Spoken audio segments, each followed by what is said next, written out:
I spent hundreds on gifts for my nieces and nephews, but their mom told me I was embarrassing for not spending more. So I made the decision to ruin their lives forever. They're now begging me to stop. Ever since I was little, my parents beat it into me that when I grew up I needed to provide for them. And so, my dream of making more money was always accompanied by the thought of me showering my family with gifts and love. I studied hard in school. I paid over 50% of rent as a teenager, yet I never got as much as a genuine thank you from my parents. Deep down, I think I knew something was wrong, but I craved their approval so bad, I just pushed it to the back of my mind. Fast forward to now. I'm 28, and when last Thanksgiving came around, I was actually feeling really good. For the first time in a few years, I was able to purchase gifts for everyone. My parents, my sister Emma, her husband Joe, and their 3 kids. I even got extra of everything so the kids wouldn't fight over who gets what, plus some more in case anyone brought unexpected plus ones. I convinced myself that this was how everything needed to feel. But then came the bomb drop. I showed up at my parents' house with presents loaded in my car, and when I knocked, my mom answered the door. I expected some sort of hug, or even just a simple, hello, would have been nice. But instead, she hit me with, we think it's better if you don't join us this year. I swear I thought she was pranking me, and I even started to chuckle. But then Emma hollered from the living room, this isn't a gathering for cheapskates. You've become a real drag lately. I just stood there dumbfounded. My dad was hovering in the background, not saying a word. Mom looked like she wanted the floor to swallow her whole. And Emma? She looked downright pleased with herself. I just stared at her blankly, while my body went through the full range of emotion. Confusion, rage, humiliation, everything. But I just nodded slowly and said, all right, if that's how everyone feels, before turning around and going to sit in my car alone, surrounded by a pile of unwanted gifts. They called me a cheapskate? A drag? Where was this coming from? An awful gut feeling washed over me, and I had this nagging feeling that somehow Emma was behind all this, except I couldn't figure out why. So I did what I always do in these types of situations, and asked myself if I was my own brother-in-law, what I am to Emma. Would I appreciate myself? My head instantly flooded with memories of helping with their kids' extracurricular fees, chipping in for their vacation fund when money got tight, and even covering part of their down payment when they bought their house. This left me with a clear answer. Hell yeah, I would appreciate myself. It was at this moment that I allowed myself to get angry. Like, really angry. Enough to decide this wasn't ending here, and enough to march back up to their front door. They were still there, my parents whispering to each other like they were surprised I hadn't just driven away, and Emma sprawled on the sofa, scrolling through TikTok with the volume on full blast. I walked straight in. What's going on here? Why am I suddenly unwelcome? Emma smirked without even looking up from her phone. You think we haven't noticed that you've been slacking lately? Even the kids know they've barely gotten anything from you in months. Honestly, I would have rathered that she slapped me in the face rather than spew that bullcrap, and I couldn't help but raise my voice. Are you kidding me? I have hundreds of dollars worth of presents for your kids sitting in my car, right? But she interrupted. I don't want to hear it. A few years ago when they were born, you did way more. It's honestly embarrassing. I turned to my parents, expecting some kind of intervention or support. Instead, Mom gave me this awkward half smile and said, she's got a point, honey. You just leased that new truck. You found money for that. For a moment, I was speechless. The truck is financed, I replied, forcing myself to calm down. And even if I paid cash, how does that suddenly make me responsible for Emma's family? They're not even my child. You make twice what Joe does, Emma interrupted again, while lounging back like we were discussing the weather. We're family. Family helps each other. I glanced at Joe, who was sitting silently in the corner. So let me get this straight, I said. Because I've been generous in the past, I'm now obligated to keep giving forever? And if I don't, I'm a cheapskate? Emma shrugged. If that's how you want to see it, well, that was my breaking point. I took a step back and shook my head. You know what? You're right. I don't belong here. I looked at my parents. Enjoy your Thanksgiving. I walked out without waiting for a response. The drive home was tense, my knuckles white on the steering wheel. I almost wanted to believe I was the villain here. Like, there was no way I'm just suddenly not welcome at Thanksgiving anymore, all because I haven't given enough. When I got home, I sat in my driveway for a long time, just staring at the gifts that I spent hours wrapping, because those bags of gifts made me feel sick now. The more I thought about it, the clearer everything became. It had been building for years. Thanksgiving was just the breaking point. Emma had always leaned on me financially. When she and Joe first got married, they struggled with money. Joe bounced between jobs, and Emma's part-time work barely covered basics. I stepped in to help, thinking it would be temporary. A few hundred here, 1,000 there, but temporary turned into years. But I guess in a way, it really was all my fault. I made it too easy for Emma to depend on me, and somewhere along the way, I made a monster. And tonight was my wake-up call. I knew I had a decision to make. After some careful thinking, I realized there was only one solution. No more rescuing Emma and Joe. No more endless gifts to compensate for their financial irresponsibility. I was done. If they wanted their kids to have the things I'd been providing,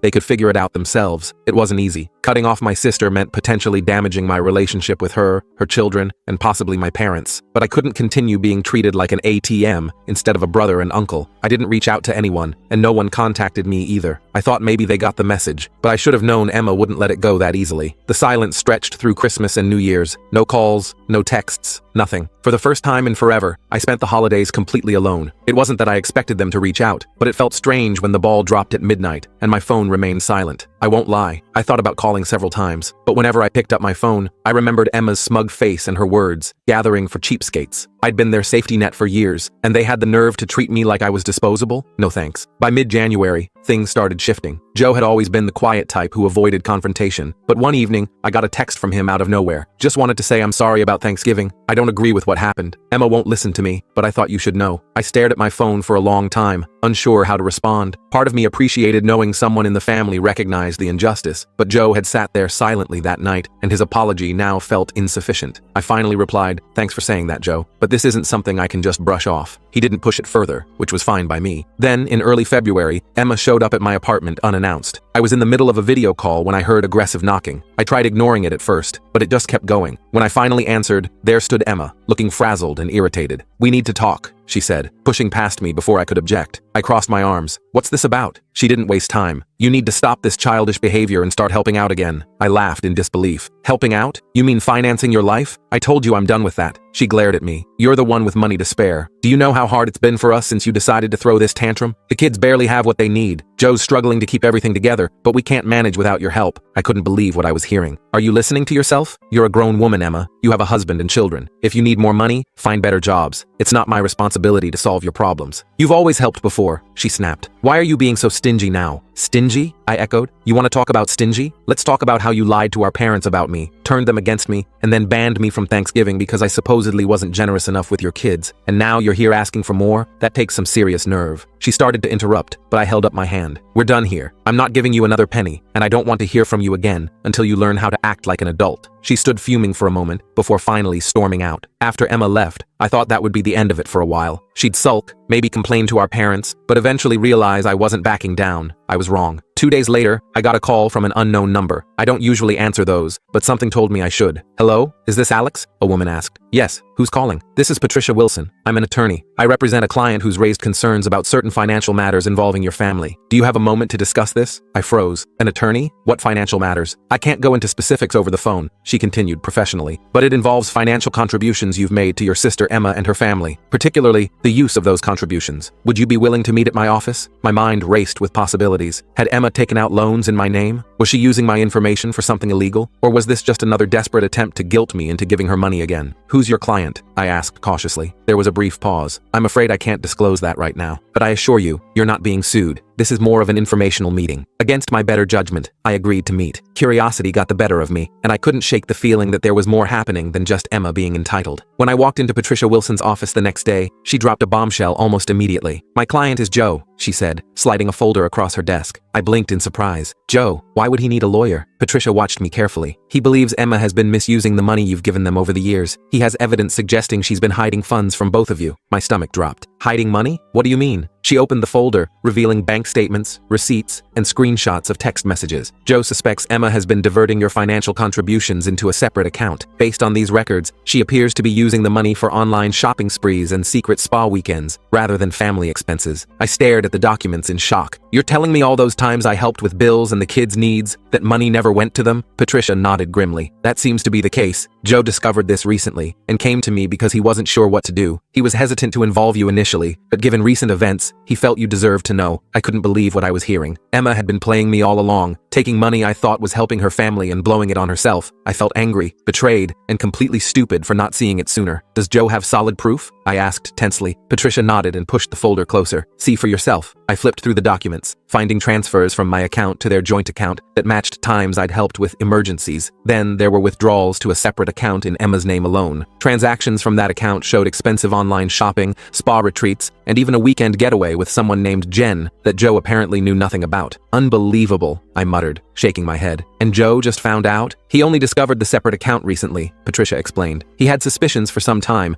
but didn't have access to her private banking information until he accidentally opened mail addressed to her. That's when he contacted me." I sat back, trying to process everything. "Does he want me to do something? Press charges?" Patricia shook her head. "Not at this stage. He's more concerned about protecting himself and the children, but he wanted you to know in case Emma tries to manipulate you further." I laughed bitterly. "Well, she already tried. She showed up at my place demanding I start helping again." Patricia nodded knowingly. "That aligns with what Joe told me. It seems Emma is feeling the pressure now that your financial support has stopped. She may be in deeper trouble than Joe realizes. I stared at the folder, my thoughts racing. Part of me wanted to confront Emma immediately, but another part knew that would only satisfy her need for attention. Instead, I asked, "What's Joe planning to do?" Patricia hesitated before answering. "He's weighing his options. He wants to ensure he and the children are protected, both financially and otherwise. If Emma's behavior escalates, he may file for separation." That hit me harder than expected. Joe had always seemed like the quiet, loyal type who'd stick with Emma through anything. If even he was considering walking away, things must be worse than I imagined. I called Joe that night. Our conversation was awkward at first, but it quickly turned into something deeper. "I should have said something that day at your parents'," he admitted. "I've never been good at standing up to Emma, but that's no excuse." "Why now?" I asked. "Why come forward about the money after all this time?" There was a long pause before he answered. "The kids deserve better than this. I deserve better. And honestly, so do you after everything you've done for us. Whatever you decide to do next, you have my support," I told him. "Thank you," he replied quietly. "And I'm truly sorry about Thanksgiving. You didn't deserve any of that." We talked for a while longer, and when we hung up, I felt an unexpected sense of peace. Emma had burned her bridge with me, but Joe and the kids, they weren't my enemies. And if he was brave enough to stand up to her, I wouldn't hold a grudge against him. Still, I couldn't shake the feeling that Emma wasn't done causing trouble. A few weeks later, I received a text from Joe. "We're leaving this weekend." I called him immediately, and he explained that he and the kids were moving to his parents' place in another state. While Emma was visiting a friend, which I now suspected was code for another shopping spree, he was packing their essential belongings and taking the kids. He didn't want Emma to know where they were going until he had legal protection in place. "I just can't keep pretending everything is normal," he said quietly. "The kids see more than we think." "What about moving expenses and getting set up?" I asked, genuinely concerned about their well-being. There was a pause before he reluctantly said, "I was hoping you might help with that just until I get my first paycheck at the new job." "I hate asking after everything." "Say no more," I interrupted. "I've got you covered. Just tell me what you need." I ended up helping Joe and the kids relocate, but for the first time in years, it didn't feel like I was being used. It felt like I was finally supporting something positive. Emma, predictably, went ballistic when she returned to find them gone. She called me screaming that I'd turned Joe against her and destroyed her family. I let her rant for a minute before calmly saying, "Maybe if you spent less time shopping and more time being a mother and wife, this wouldn't have happened. But hey, good luck with that." Then I hung up. Joe is doing well now. He's found a decent job, the kids are adjusting to their new school, and he's finally starting to regain his confidence. As for Emma, I hear she's still blaming everyone but herself. My parents finally learned the whole story and have apologized profusely for taking Emma's side at Thanksgiving. But honestly, I'm just happy to be free of the obligation. Some family relationships are worth saving. Others just drain you until there's nothing left.